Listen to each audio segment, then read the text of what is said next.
இப்ப நான் ஒண்ணு சொல்றோம், சீமான் வீடு முற்றுகைன்னு 10 நாட்கள் அறிவித்து நாங்க வந்திருக்கிறோம். இப்ப எங்களது கடையை முற்றுகையிடறன்னு போயிருக்கானுங்க. ஏன்னா நீங்க எல்லாம் வந்து துணிச்சலான ஆளுங்களா?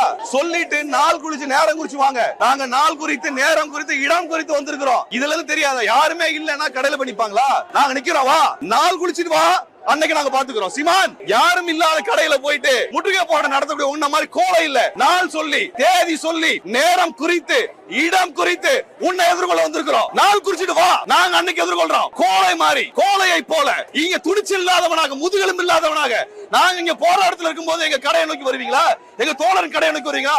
நாள் குறிச்சிட்டு வாயா பாப்போம். நீ அவ்வளவு பெரிய துணிச்சலான ஆளா இருந்தா வா, நாள் குறிச்சிட்டு வா, எதிர்கொள்றோம். நாங்க நான் உங்களை மாதிரி பயந்து போறவனு கிடையாது. மீனவனை அடித்தால் மாணவனை அடிப்பேன்னு சொல்லிட்டு பதுங்கி போற கோலை அல்ல. நாங்கள் பச்சை தமிழர்களாக நாங்க நிக்கிறோம். பதுங்கு குழிக்குள்ள ஒளிந்து கொள்ளக்கூடிய சீமான் நாள் குறிச்சிட்டு வா, நாங்க எதிர்கொள்றோம். யாரும் இல்லாத கடையில போய் நிக்கிறீங்களா? வெக்கமா இல்ல?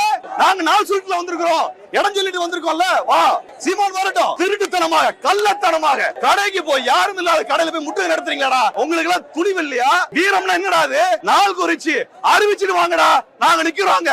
பாத்துறோம் எவன் திரும்பி போறீங்கன்ட்டு. நாங்க இத்தனை பேர் நிக்கிறோம்ல, எவன் வந்தீங்க? எவன்டா வந்தீங்க? எவன் வந்தீங்க கேட்டீங்கல்ல? 10 பேர் வருவீங்களா 20 பேர் வருவீங்களான்னு வந்திருக்கோம்டா.